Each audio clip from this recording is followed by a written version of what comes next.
Pulsiones y destinos de pulsiones. Freud comenzó a escribir este artículo el 15 de marzo de 1915. Junto con el siguiente, La represión, había sido completado para el 4 de abril.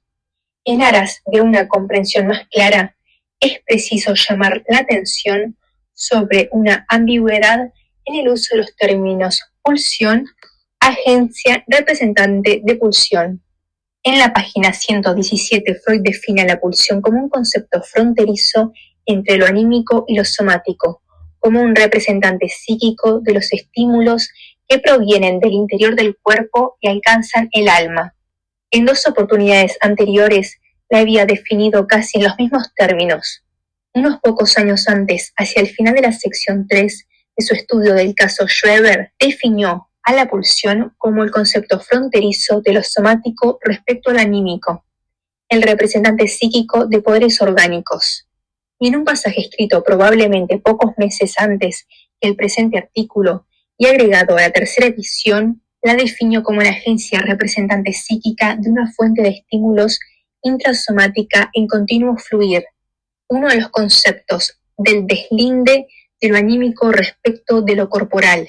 Estas tres características parecen dejar en claro que Freud no trazaba distinción alguna entre una pulsión y su agencia representante psíquica. Aparentemente consideraba la pulsión misma como el representante psíquico de fuerzas somáticas. Sin embargo, si nos volvemos ahora a los artículos posteriores de esta serie, parecería que Freud traza allí una distinción muy neta entre la pulsión y su representante psíquico. El ejemplo más claro es quizás un pasaje de lo inconsciente. Una pulsión nunca puede pasar a ser objeto de la conciencia, solo puede serlo la representación que es su representante. Ahora bien, tampoco en el interior del inconsciente puede estar representada si no es por la representación. Entonces, cada vez que pese a eso hablemos de una emoción pulsional inconsciente o de una emoción pulsional reprimida, no podemos aludir sino a una emoción pulsional cuya agencia representación es inconsciente. El mismo punto de vista aparece en muchos otros pasajes.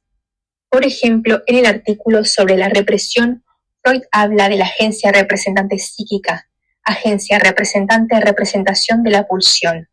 Y continúa, la agencia representante en cuestión persiste inmutable y la pulsión sigue ligada a ella.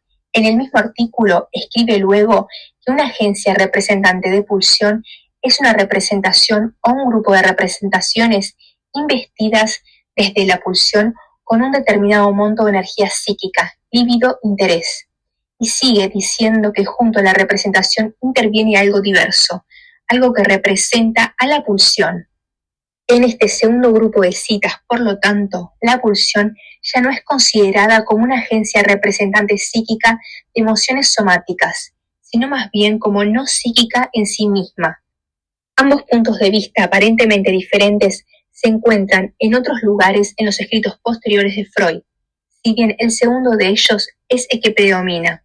Puede ser, empero, que la contradicción sea más aparente que real y que su solución resida precisamente en la ambigüedad del concepto mismo, en su carácter de concepto fronterizo entre lo físico y lo anímico. En una cantidad de pasajes, Freud expresó su insatisfacción con el estado del conocimiento psicológico acerca de las pulsiones. No mucho antes, por ejemplo, en Introducción del narcisismo, se había quejado de la total inexistencia de una doctrina de las pulsiones que de algún modo nos oriente.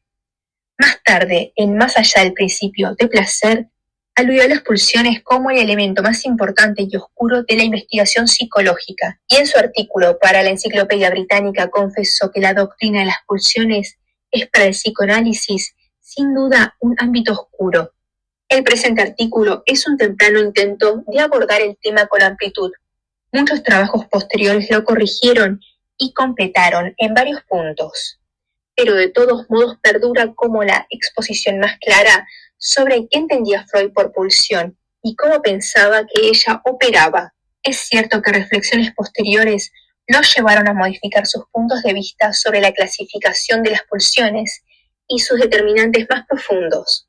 pero este artículo es una base indispensable para comprender los desarrollos que habían de seguir. Quizás convenga resumir aquí el curso de sus cambiantes puntos de vista sobre la clasificación de las pulsiones.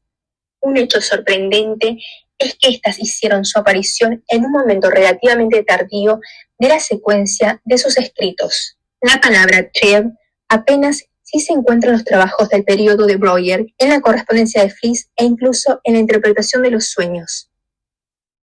Recién en los 3 ensayos se menciona ampliamente a la pulsión sexual como tal, en cuanto a mociones pulsionales, que sería una de las expresiones más comunes de Freud. Parece no haber existido antes del artículo sobre acciones obsesivas y prácticas religiosas. Pero estas son meras consideraciones terminológicas. Por supuesto, las pulsiones estaban presentes con otros nombres. Su lugar lo ocupaban en gran medida cosas tales como las excitaciones, las representaciones afectivas, las mociones de deseo, los estímulos endógenos, etc. Por ejemplo, aquí Freud distingue entre un estímulo, fuerza que opera de un solo golpe, y una pulsión que siempre actúa como una fuerza constante. Esta precisa distinción había sido trazada por él 20 años antes, solo que en lugar de estímulo y pulsión hablaba entonces de excitaciones exógenas y endógenas. De modo similar, poco más adelante señala que el organismo primitivo puede eludir los estímulos externos, pero no las necesidades pulsionales. También en este caso había adelantado la idea 20 años antes, aunque una vez más el término usado en esa oportunidad fue estímulos endógenos. Nos referimos a un pasaje del proyecto de psicología de 1895, donde prosigue diciendo que estos estímulos endógenos provienen de células del cuerpo y dan por resultado a las grandes necesidades, hambre, respiración, sexualidad, pero en ninguna parte se encuentra allí la palabra pulsión. En este periodo inicial, el conflicto subyacente en la psiconeurosis se describía a veces como un conflicto entre el yo y la sexualidad, y si bien se usaba con frecuencia el término líbido, se lo conceptualiza como manifestación de la tensión sexual somática, que a su vez era considerada un fenómeno químico.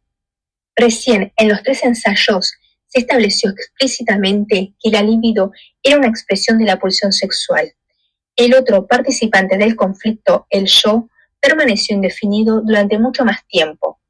Se examinaron principalmente sus funciones, en particular la represión, la resistencia y el examen de realidad, pero poco se dijo sobre su estructura o su dinámica.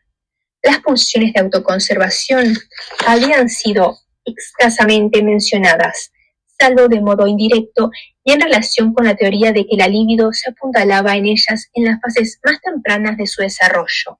Y no parecía haber razones obvias para vincularlas con el papel desempeñado por el yo como agente represor en los conflictos neuróticos. Luego, aparentemente en forma súbita, en un breve trabajo sobre la perturbación psicógena de la visión, 1910, Freud introdujo la expresión pulsiones yoicas, a las que identificó, por una parte, con las pulsiones de autoconservación y por otra, con la función represora. De ahí en más, el conflicto se presentó regularmente como un conflicto entre 2 series de pulsiones, la libido y las pulsiones yoicas. No obstante, la introducción del concepto de narcisismo suscitó una complicación.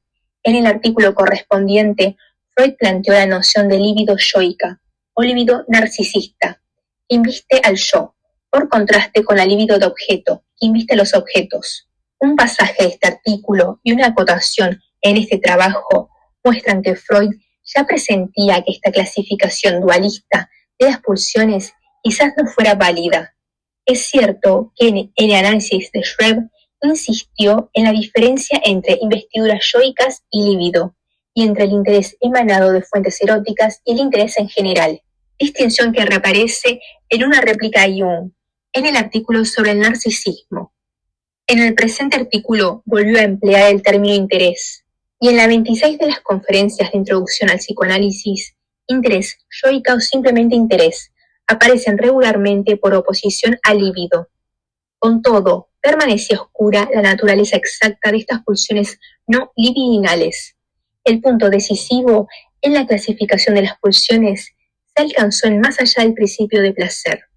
En el capítulo 6 de este trabajo, Freud reconoce francamente que se había llegado a una situación difícil y declara de manera explícita que, desde luego, la libido narcisista es una exteriorización de fuerzas de pulsiones sexuales y que es preciso identificarlas con las pulsiones de autoconservación. Todavía sostiene, sin embargo, que hay pulsiones yoicas y pulsiones de objeto que no son libidinales, y continuando con su postura dualista, introduce su hipótesis de la pulsión de muerte. Al final del capítulo 6, de Más allá del principio de placer, una larga nota al pie, da cuenta de la evolución que había tenido hasta entonces, sus puntos de vista sobre la clasificación de las pulsiones, y vuelve a abordar el tema a la luz de su recientemente completado cuadro de la estructura de la psique, en el capítulo 4 del yo y el ello. En el capítulo 6 del malestar en la cultura, Freud recorre una vez más todo este territorio, prestando especial consideración por primera vez a las pulsiones agresivas y destructivas.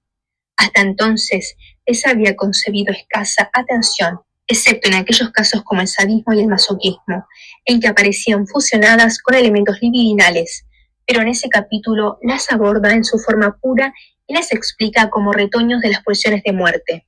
La 32 de las nuevas conferencias de introducción al psicoanálisis incluye otra revisión del tema y el resumen final está contenido en el capítulo 2 de su obra póstuma Esquema del psicoanálisis. Muchas veces hemos oído sostener el reclamo de que una ciencia debe construirse sobre conceptos básicos claros, definidos con precisión. En realidad, ninguna, ni aun la más exacta, empieza con tales definiciones. El comienzo correcto de la actividad científica consiste más bien en describir fenómenos que luego son agrupados, ordenados e insertados en conexiones. Ya para la descripción misma es inevitable aplicar al material ciertas ideas abstractas que se recogieron de alguna otra parte, no a la sola experiencia nueva.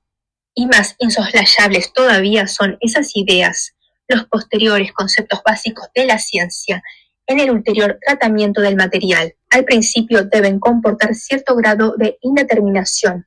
No puede pensarse en ceñir con claridad su contenido.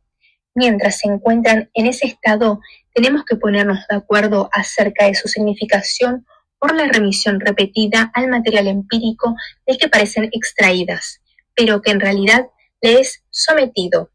En rigor poseen entonces el carácter de convenciones, no obstante lo cual es de interés extremo que no se las escoja al azar, sino que estén determinadas por relaciones significativas con el material empírico, relaciones que se cree colegir aún antes que se las pueda conocer y demostrar. Solo después de haber explorado más a fondo el campo de fenómenos en cuestión, es posible aprender con mayor exactitud también sus conceptos científicos básicos y afinarlos para que se vuelvan utilizables en un vasto ámbito y para que además queden por completo exentos de contradicciones. Entonces quizás haya llegado la hora de acuñarlos en definiciones, pero el progreso del conocimiento no tolera rigidez alguna, tampoco en las definiciones. Como lo enseña palmariamente el ejemplo de la física, también los conceptos básicos fijados en definiciones experimentan un constante cambio de contenido. Un concepto básico convencional de esa índole, por ahora bastante oscuro, pero del cual en psicología no podemos prescindir, es el de pulsión. Intentemos llenarlo de contenido desde diversos lados. Primero, del lado de la fisiología. Esta nos ha proporcionado el concepto de estímulo y el esquema del reflejo, de acuerdo con el cual un estímulo aportado al tejido vivo, a la sustancia nerviosa, desde afuera, es descargado hacia afuera mediante una acción. Esta acción es acorde al fin, por el hecho de que sustrae a la sustancia estimulada de la influencia del estímulo, la aleja del radio en que éste opera. Ahora bien, ¿qué relación mantiene la pulsión con el estímulo? Nada nos impide subsumir el concepto de pulsión bajo el del estímulo. La pulsión sería un estímulo para lo psíquico, pero enseguida advertimos que no hemos de equiparar pulsión y estímulo psíquico. Es evidente que para lo psíquico existen otros estímulos que los pulsionales, los que se comportan de manera muy parecida a los estímulos fisiológicos. Por ejemplo, si una fuerte luz hiere el ojo, no es ese un estímulo pulsional. Sí lo es el sentir sequedad en la mucosa de la garganta o acidez en la mucosa estomacal. Ahora hemos obtenido material para distinguir entre estímulos pulsionales y otros estímulos fisiológicos que influyen sobre el alma. En primer lugar, el estímulo pulsional no proviene del mundo exterior, sino del interior del propio organismo. Por eso también opera diversamente sobre el alma y se requieren diferentes acciones para eliminarlo. Además, todo lo esencial respecto del estímulo está dicho si suponemos que opera de un solo golpe. Por tanto, se lo puede despachar mediante una única acción adecuada, cuyo tipo ha de discernirse en la huida motriz ante la fuente de estímulo. Desde luego que tales golpes pueden también repetirse y sumarse, pero esto en nada modifica la concepción del hecho ni las condiciones que presiden la supresión del estímulo. La pulsión, en cambio, no actúa como una fuerza de choque momentánea, sino también como una fuerza constante, puesto que no ataca desde afuera, sino desde el interior del cuerpo. Una huida de nada puede valer contra ella. Será mejor que llamemos necesidad al estímulo pulsional. Lo que cancela esta necesidad es la satisfacción. Esta solo puede alcanzarse mediante una modificación apropiada a la meta adecuada de la fuente interior de estímulo. Imaginemos un ser vivo casi por completo inerme, no orientado todavía en el mundo, que captura estímulos en su sustancia nerviosa.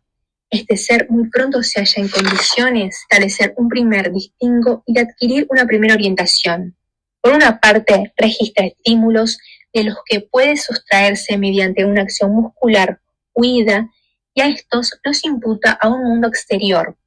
Pero por otra parte, registra otros estímulos frente a los cuales una acción así resulta inútil, pues conservan su carácter de esfuerzo constante. Estos estímulos son la marca de un mundo interior, el testimonio de unas necesidades pulsionales. La sustancia percipiente del ser vivo habrá adquirido así, en la eficacia de su actividad muscular, un asidero para separar una fuera de una dentro. Entonces, primero hallamos la esencia de la pulsión en sus caracteres principales, a saber su proveniencia de fuentes de estímulos situadas en el interior del organismo y su emergencia como fuerza constante, y de ahí derivamos uno de sus ulteriores caracteres, que es su incoercibilidad por acciones de huida. Ahora bien, en el curso de esas elucidaciones no pudo menos que saltarnos a la vista algo que nos impone otra admisión. No solo aportamos a nuestro material empírico ciertas convenciones en calidad de conceptos básicos, sino que nos servimos de muchas premisas complejas para guiarnos en la elaboración del mundo de los fenómenos psicológicos. Ya mencionamos la más importante de ellas. Solo nos resta destacarla de manera expresa. Es de naturaleza biológica, trabaja con el concepto de tendencia, eventualmente el de la condición de adecuado a fines, y dice: el sistema nervioso es un aparato al que le está deparada la función de liberarse de los estímulos que le llegan, de rebajarlos al nivel mínimo posible. Dicho de otro modo, es un aparato que, de ser posible, querría conservarse exento de todo estímulo. Que no nos escandalice por ahora la imprecisión de esta idea, y atribuyamos al sistema nervioso el cometido dicho en términos generales de dominar los estímulos. Vemos ahora cuánta complicación ha traído la introducción de las pulsiones para el simple esquema fisiológico del reflejo. Los estímulos exteriores plantean una única tarea, la de sustraerse de ellos, y esto acontece mediante movimientos musculares de los que por último uno alcanza la meta y después, por ser el adecuado al fin, se convierte en disposición heredada. Los estímulos pulsionales que se generan en el interior del organismo no pueden tramitarse mediante ese mecanismo. Por eso plantean exigencias mucho más elevadas al sistema nervioso y lo mueven a actividades complejas, encadenadas entre sí, que modifican el mundo exterior lo suficiente para que satisfaga a la fuente interior del estímulo, y sobre todo lo obligan a renunciar a su propósito ideal de mantener alejados los estímulos, puesto que producen un aflujo continuado e inevitable de estos. Entonces, tenemos derecho a inferir que ellas, las pulsiones, y no los estímulos exteriores, son los genuinos motores de los progresos que han llevado al sistema nervioso, cuya productividad es infinita a su actual nivel de desarrollo. Desde luego, nada impide esta conjetura. Las pulsiones mismas, al menos en parte, son decantaciones de la acción de estímulos exteriores que en el curso de la filogénesis influyeron sobre la sustancia viva, modificándola. Y si después hallamos que la actividad del aparato psíquico, aún del más desarrollado, está sometida al principio de placer, es decir, es regulada de manera automática por sensaciones de la serie placer-displacer, difícilmente podremos rechazar otra premisa, a saber que esas sensaciones reflejan el modo en que se cumple el dominio de los estímulos. Y ello con seguridad, en este sentido, el sentimiento de displacer tiene que ver con un incremento del estímulo y el del placer con una disminución. La imprecisión de esta hipótesis es considerable, no obstante, nos atendremos fielmente a ella hasta que podamos, si es posible, colegir la índole del vínculo entre placer, displacer y las oscilaciones de las magnitudes de estímulo que operan sobre la vida anímica. Vínculos de este tipo, por cierto, pueden haberlos muy variados y nada simples. Y ahora, desde el aspecto biológico, pasamos a la consideración de la vida anímica, la pulsión nos aparece como un concepto fronterizo entre lo anímico y lo somático, como un representante psíquico de los estímulos que provienen del interior del cuerpo y alcanzan el alma, como una medida de la exigencia de trabajo que se impuesta a lo anímico a consecuencia de su trabazón con lo corporal. Ahora podemos distinguir algunos términos que se usan en conexión con el concepto de pulsión y son esfuerzo, meta, objeto, fuente de la pulsión. Un esfuerzo de una pulsión se entiende su factor motor, la suma de fuerza o la medida de la existencia de trabajo que ella representa. Ese carácter esforzante es una propiedad universal de las pulsiones y aún su esencia misma. Toda pulsión es un fragmento de actividad. Cuando negligentemente se habla de pulsiones pasivas, no puede mentarse otra cosa que pulsiones con una meta pasiva. La meta de una pulsión es, en todos los casos, la satisfacción que solo puede alcanzarse cancelando el estado de estimulación en la fuente de la pulsión. Pero si bien es cierto que esta meta última permanece invariable para toda pulsión, los caminos que llevan a ella pueden ser diversos. De suerte que para una pulsión se presenten múltiples metas más próximas o intermediarias que se combinan entre sí o se permutan unas por otras.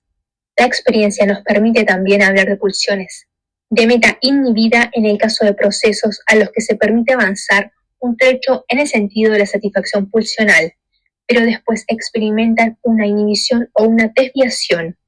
Cabe suponer que también con tales procesos va asociada una satisfacción parcial. El objeto de la pulsión es aquello en o por lo cual puede alcanzar su meta. Es lo más variable en la pulsión. No está enlazado originariamente con ella, sino que se le coordina solo a consecuencia de su aptitud para posibilitar la satisfacción. No necesariamente es un objeto ajeno, también puede ser una parte del cuerpo propio. En el curso de los destinos vitales de las pulsiones puede sufrir un número cualquiera de cambios de vía. A este desplazamiento de la pulsión le corresponden los más significativos papeles. Puede ocurrir que el mismo objeto sirva simultáneamente a la satisfacción de varias pulsiones. Es, según Alfred Adler, el caso del entrelazamiento de pulsiones. Un lazo particularmente íntimo de la pulsión con el objeto se acusa como fijación de aquella. Suele consumarse en periodos muy tempranos del desarrollo pulsional y pone término a la movilidad de la pulsión contrariando con intensidad su deshacimiento. Por fuente de la pulsión se entiende aquel proceso somático, interior a un órgano o una parte del cuerpo, cuyo estímulo es representado en la vida anímica por la pulsión. No se sabe si este proceso es por regla general de naturaleza química o también puede corresponder al desprendimiento de otras fuerzas, mecánicas por ejemplo. El estudio de las fuentes pulsionales ya no compete a la psicología, aunque para la pulsión lo absolutamente decisivo es su origen en la fuente somática. Dentro de la vida anímica no nos es conocida de otro modo que por sus metas. El conocimiento más preciso de las fuentes pulsionales en modo alguno es imprescindible para los fines de la investigación psicológica. Muchas veces puede inferirse retrospectivamente con certeza las fuentes de la pulsión a partir de sus metas. Debe suponerse que las diversas pulsiones que provienen de lo corporal que operan sobre lo anímico se distinguen también por cualidades diferentes y por eso se comportan dentro de la vida anímica de manera cualitativamente distinta, no parece justificado. Más bien, basta con el supuesto más simple de que todas las pulsiones son cualitativamente de la misma índole. y deben su efecto solo a las magnitudes de excitación que conducen o quizás a unas ciertas funciones de esta cantidad, lo que distingue entre sí a las operaciones psíquicas que proceden de las diferentes pulsiones puede reconducirse a la diversidad de las fuentes pulsionales. Por lo demás, solo en un contexto posterior podrá aclararse el significado del problema de la cualidad de las pulsiones. ¿Qué pulsiones pueden establecerse y cuántas? Es evidente que esto deja mucho lugar a la arbitrariedad. Nada puede objetarse si alguien usa el concepto de pulsión de juego, de pulsión de destrucción, de pulsión de socialidad, siempre que el asunto lo exija y la rigurosidad del análisis psicológico lo permita. Empero no puede dejarse de indagar si estos motivos pulsionales tan unilateralmente especializados no admiten una ulterior descomposición en vista de las fuentes pulsionales, de suerte que solo las pulsiones primordiales, ya no susceptibles de descomposición, pudieran acreditar una significación. He propuesto distinguir dos grupos de tales pulsiones primordiales, las pulsiones yoicas o de autoconservación y las pulsiones sexuales, pero no conviene dar a esta clasificación el carácter de una premisa necesaria, a diferencia, por ejemplo, del supuesto sobre la tendencia biológica del aparato anímico.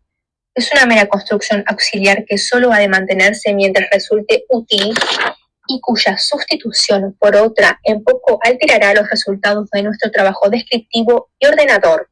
La ocasión que movió a establecerla brotó de la génesis misma del psicoanálisis, que tomó como su primer objeto la psiconeurosis, más precisamente el grupo de las llamadas neurosis de transferencia, la histeria y la neurosis obsesiva, y en ellas obtuvo la intelección de que en la raíz de todas las afecciones se hallaba un conflicto entre los reclamos de la sexualidad y los del yo.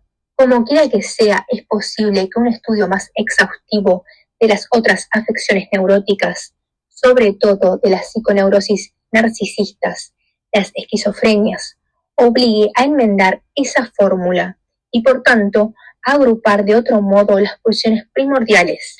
Pero en la actualidad no conocemos esa fórmula nueva y tampoco hemos descubierto argumento alguno desfavorable a la contraposición entre pulsiones yoicas y pulsiones sexuales. En general me parece dudoso que sobre la base de la elaboración del material psicológico se puedan obtener indicios decisivos para la división.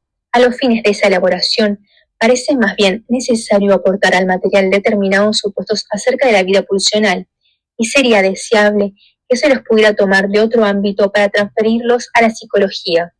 Lo que la biología dice sobre esto no contraria, por cierto, la separación entre pulsiones yoicas y pulsiones sexuales. Enseña que la sexualidad no ha de equipararse a las otras funciones del individuo, pues sus tendencias van más allá de él y tienen por contenido la producción de nuevos individuos, vale decir, la conservación de la especie. Nos muestra además que dos concepciones del vínculo entre yo y sexualidad existen con igual título una junto a la otra. Para una, el individuo es lo principal. Esta aprecia la sexualidad como una de sus funciones y a la satisfacción sexual como una de sus necesidades. Para la otra, el individuo es un apéndice temporario y transitorio del plasma germinal, o así inmortal, que le fue confiado por el proceso de la generación. La hipótesis de que la función sexual se distingue de los otros procesos corporales por un quimismo particular constituye, por lo que sé, también una premisa de la Escuela de Investigación Biológica de Ehrlich. Puesto que el estudio de la vida pulsional a partir de la conciencia ofrece dificultades apenas superables, la exploración psicoanalítica de las perturbaciones del alma sigue siendo la fuente principal de nuestro conocimiento. Pero, debido a la trayectoria que ha seguido en su desarrollo, el psicoanálisis ha podido aportar hasta ahora datos más o menos satisfactorios únicamente sobre las pulsiones sexuales. Es que solo en este grupo pudo observarse como aislado en la psiconeurosis. Cuando el psicoanálisis se extiende a las otras afecciones neuróticas, sin duda obtendremos también una base para conocer las pulsiones yoicas. Aunque en este nuevo campo de estudio parece desmedido esperar condiciones tan favorables a la observación. Con miras a una caracterización general de las pulsiones sexuales, puede enunciarse lo siguiente.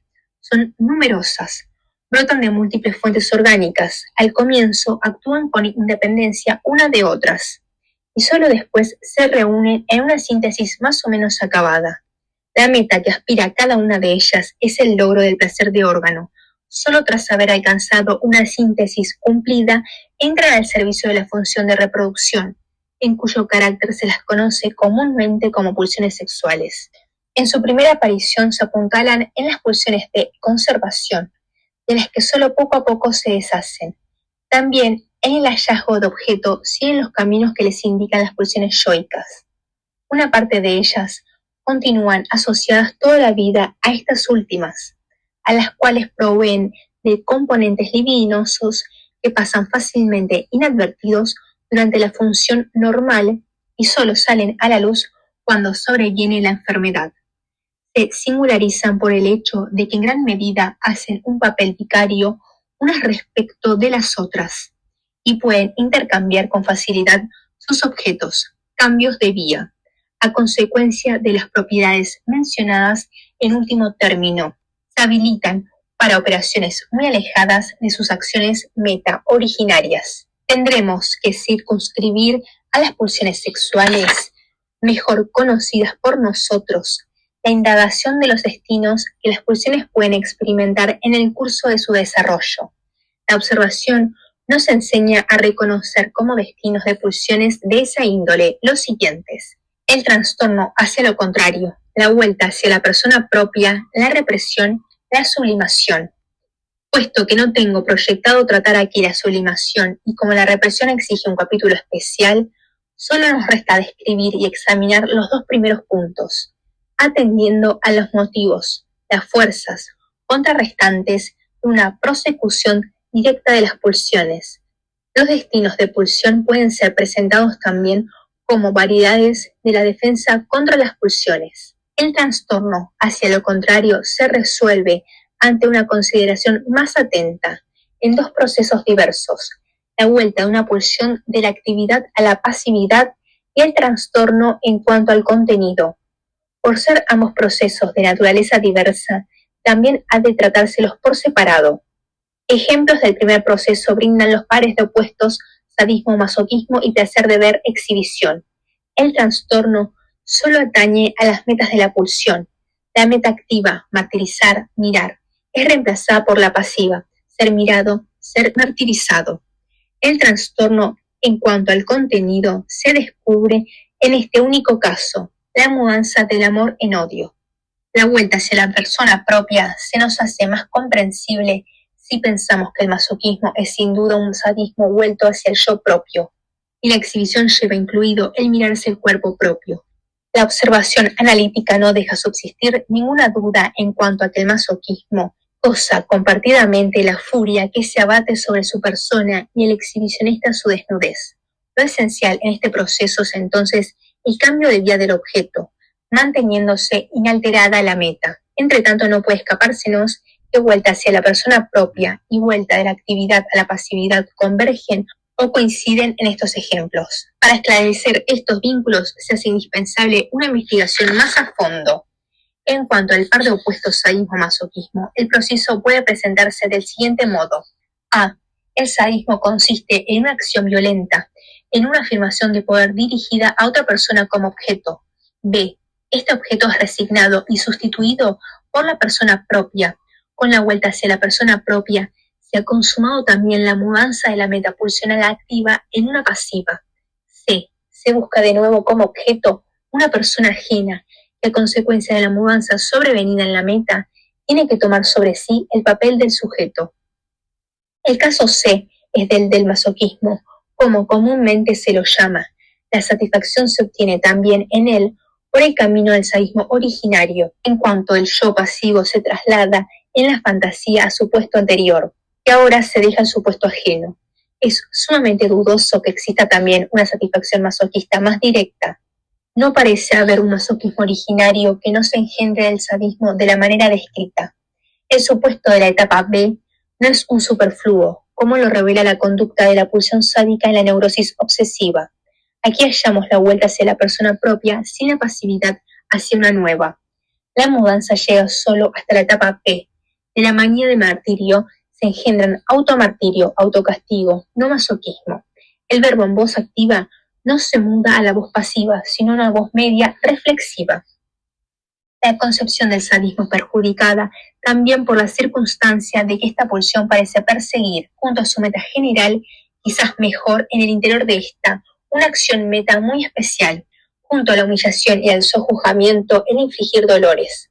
Ahora bien, el psicoanálisis parece demostrar que el infligir dolor no desempeña ningún papel entre las acciones meta originarias de la pulsión. El niño sádico no toma en cuenta el infligir dolores, ni se lo propone, pero una vez que se ha consumado la transmudación al masoquismo, los dolores se prestan muy bien a proporcionar una meta masoquista pasiva, pues tenemos todas las razones para suponer que también la sensación de dolor, como otras sensaciones de displacer, desbordan sobre la excitación sexual y producen un estado placentero en aras del cual puede consentirse aún el displacer del dolor.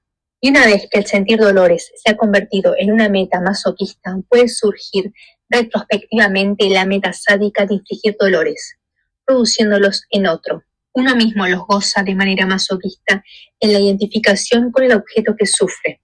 Desde luego, en ambos casos, no se goza el dolor mismo, sino la excitación sexual que lo acompaña, y como sádico, esto es particularmente cómodo. El gozar del dolor sería, por otro, una meta originariamente masoquista, pero que suele devenir metapulsional en quien es originariamente sádico. Para hacer un recuento completo, agrego que la compasión no puede describirse como un resultado de la mudanza pulsional desde el sadismo, sino que exige la concepción de una formación reactiva contra la pulsión. Acerca de esta diferencia, véase más adelante. Resultados algo diversos y más simples ofrece la indagación de otro par de opuestos, el de la pulsión que tiene por meta respectivamente el ver y el mostrarse. También aquí pueden distinguirse las mismas etapas que en el caso anterior. A. El ver como actividad dirigida a un objeto ajeno. B. La resignación del objeto, la vuelta de la pulsión de ver hacia una parte del cuerpo propio, y por tanto el trastorno de pasividad y el establecimiento de la nueva meta. Ser mirado. C. La inserción de un nuevo sujeto al que uno se muestra a fin de ser mirado por él. Apenas puede dudarse de que la meta activa aparece también más temprano que la pasiva. El mirar precede al ser mirado, pero una importante divergencia con el caso del sadismo reside en que la pulsión de ver ha de reconocerse una etapa todavía anterior a la que designamos A. En efecto, inicialmente la pulsión de ver es autoerótica, tiene sin duda un objeto, pero este se encuentra en el cuerpo propio. Solo más tarde se ve llevada por la vía de la comparación a permutar este objeto por uno análogo del cuerpo ajeno, etapa A. Ahora bien, este grado previo presenta interés, porque de él se siguen las dos situaciones del par de opuestos resultantes, según que el cambio de vida ocurra en un lugar o en el otro. El esquema de la pulsión de ver podría ser: uno mismo mirar miembro sexual ser mirado por persona propia, uno mismo mirar objeto ajeno, placer de ver activo, objeto propio, ser mirado por persona ajena, placer de mostrar, exhibición. Una etapa previa semejante falta al sadismo, que desde el comienzo se dirige a un objeto ajeno, empero no sería del todo disparatado construirla a partir de los empeños del niño que quiere hacerse señor de sus propios miembros.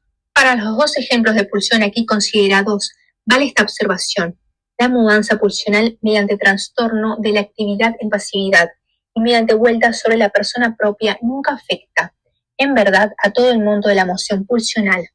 La dirección pulsional más antigua, activa, subsiste en cierta medida junto a la más reciente, pasiva, aunque el proceso de la transmudación pulsional haya sido muy extenso.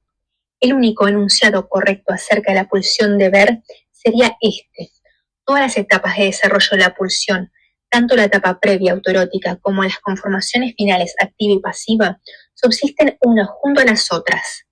Y esta aseveración se hace evidente si en lugar de las acciones pulsionales se toma como base del juicio el mecanismo de la satisfacción. Quizás esté justificado además otro modo de concepción y de explicación.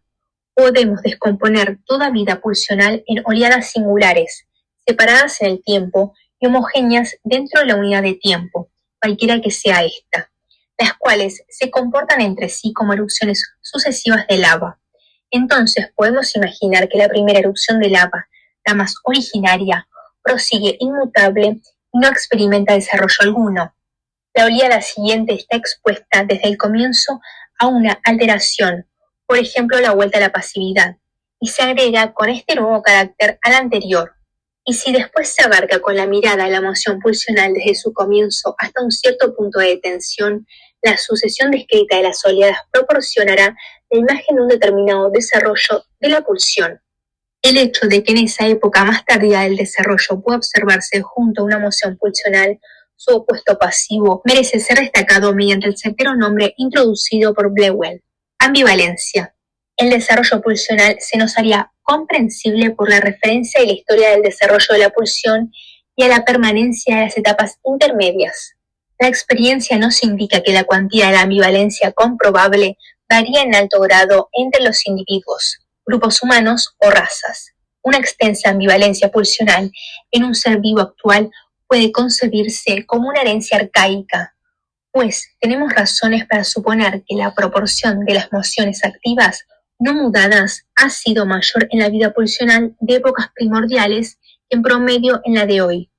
Nos hemos acostumbrado, sin examinar al comienzo el vínculo entre autoerotismo y narcisismo, a llamar narcisismo a la fase temprana del desarrollo del yo, durante la cual sus pulsiones sexuales se satisfacen de manera autoerótica.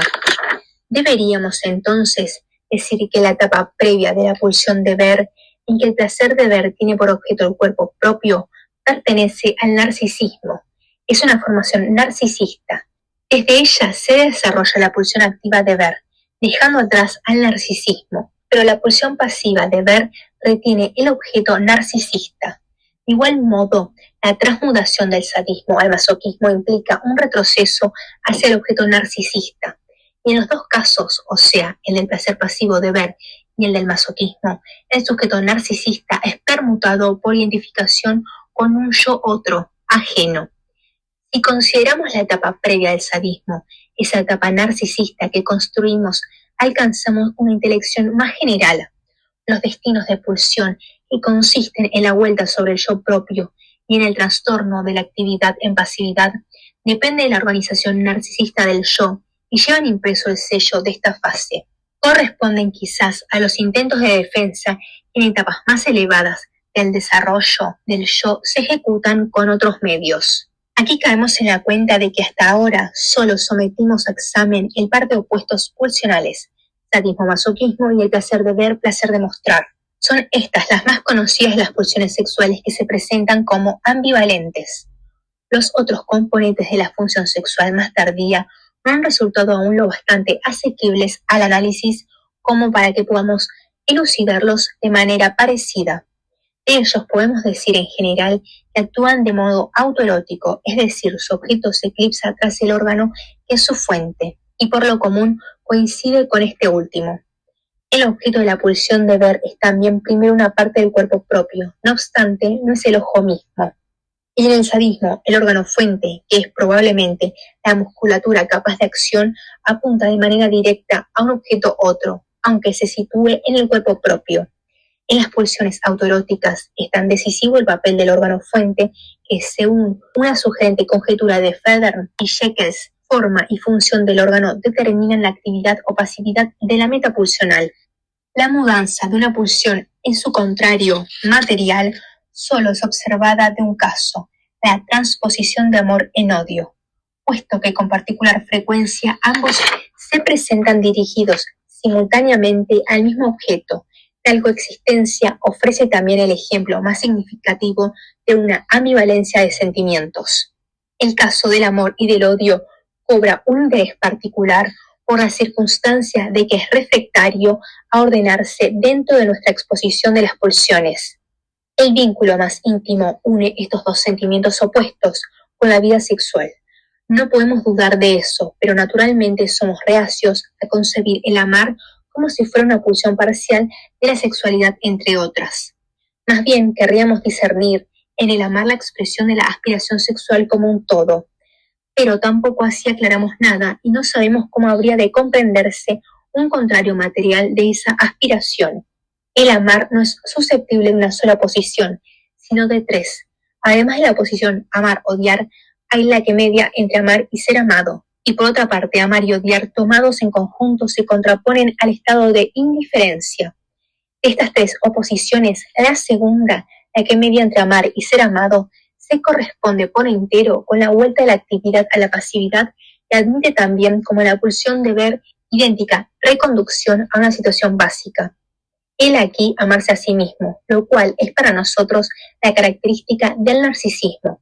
Ahora bien, según sean el objeto o el sujeto los que se permuten por uno ajeno, resulta en la aspiración de meta activa el amar o la de meta pasiva, el ser amado, de las cuales la segunda se mantiene próxima al narcisismo. Quizás nos acercamos a la comprensión de los múltiples contrarios del amar si consideramos que la vida anímica en general está gobernada por tres polaridades: las oposiciones entre sujeto-yo, objeto-mundo exterior, placer-displacer, activo-pasivo. La oposición entre yo y no yo, afuera, o sea, sujeto-objeto, se impone tempranamente al individuo, como dijimos, por la experiencia de que puede acallar los estímulos exteriores mediante su acción muscular, pero está indefenso frente a los estímulos pulsionales. Esa oposición reina soberana principalmente en la actividad intelectual y crea para la investigación la situación básica que ningún empeño puede modificar. La polaridad displacer-displacer adhiere a una serie de la sensación cuya inigualable importancia para la decisión de nuestras acciones, voluntad. Ya pusimos de relieve. La oposición activo-pasivo no ha de confundirse con la que media entre yo sujeto y afuera objeto. El yo se comporta pasivamente hacia el mundo exterior, en la medida en que recibe estímulos de él, y activamente cuando reacciona frente a estos. Sus pulsiones lo compelen sobremanera a una actividad hacia el mundo exterior, de suerte que, destacando lo esencial podría decirse, el yo sujeto es pasivo hacia los estímulos exteriores y activo por sus pulsiones propias. La oposición entre activo y pasivo se fusiona más tarde con la que media entre masculino y femenino, que, antes de que esto acontezca, carece de significación psicológica. La soldadura entre la actividad y lo masculino, y entre la pasividad y lo femenino, nos aparece en efecto como un hecho biológico, pero en modo alguno es tan omnipresente y exclusiva como nos inclinamos a suponer. Las tres polaridades del alma entran en los más significativos enlaces recíprocos. Existe una situación psíquica originaria en que dos de ellas coinciden. El yo se encuentra originariamente al comienzo mismo de la vida anímica, investido por pulsiones, y es en parte capaz de satisfacer sus pulsiones en sí mismo. Llamamos narcisismo a ese estado y autoerótica a la posibilidad de satisfacción. El mundo exterior en esa época no está investido con interés, dicho esto en general, y es indiferente para la satisfacción. Por lo tanto, en ese tiempo el yo sujeto coincide con lo placentero y el mundo exterior con lo indiferente, y eventualmente, en cuanto fuente de estímulo, con lo displacentero. Si por ahora definimos el amar como la relación del yo con sus fuentes de placer, entonces la situación en que solo se ama a sí mismo y es indiferente al mundo ilustra la primera de las oposiciones en que hemos hallado el amar. En la medida en que es autoerótico, el yo necesita del mundo exterior, pero recibe de él objetos a consecuencia de las vivencias derivadas de las pulsiones de autoconservación del yo, y por lo tanto no puede menos que sentir por un tiempo como displacenteros ciertos estímulos pulsionales interiores. Ahora bien, bajo el imperio del principio, el placer se consuma dentro de él un ulterior desarrollo. Recoge en su interior los objetos ofrecidos en la medida en que son fuente de placer. Los introyecta, según la expresión de Ferenczi, 1909, y por otra parte, expele de sí lo que en su propia interioridad es ocasión de displacer. Así, a partir del yo realidad inicial que ha distinguido el adentro y el afuera según una buena marca objetiva, se muda en un yo placer purificado, que pone el carácter del placer por encima de cualquier otro. El mundo exterior se le descompone en una parte del placer que él se ha incorporado, y en un resto que le es ajeno, y del yo propio que ha segregado un componente que arroja al mundo exterior y siente como hostil. Después de este reordenamiento, ha quedado restablecida la coincidencia de las dos polaridades. Yo sujeto coincide con placer, mundo exterior coincide con displacer, desde una indiferencia anterior. Con el ingreso del objeto de la etapa del narcisismo primario, se despliega también la segunda antítesis del amar, el odiar. Como vimos, el objeto es aportado al yo desde el mundo exterior en primer término por las pulsiones de autoconservación, y no puede desecharse que también el sentido originario del odiar signifique la relación hacia el mundo exterior hostil, proveedor de estímulos. La indiferencia se subordina al odio, a la aversión como un caso especial, después de haber emergido al comienzo como su precursora.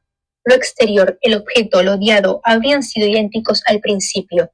Si más tarde el objeto se revela como fuente de placer, entonces es amado, pero también incorporado al yo. De suerte que para el yo placer purificado, el objeto coincide nuevamente con lo ajeno y lo odiado. Ahora reparamos en que así como el par de opuestos amor-indiferencia refleja la polaridad yo-mundo exterior, la segunda posición amor-odio reproduce la polaridad placer-displacer enlazada con la primera. Luego de que la etapa puramente narcisista es relevada por la etapa del objeto, placer y displacer significan relaciones del yo con el objeto. Cuando el objeto es fuente de sensaciones placenteras, se establece una tendencia motriz que quiere acercarlo al yo, incorporarlo a él. Entonces hablamos también de la atracción que ejerce el objeto dispensador de placer y decimos que amamos al objeto.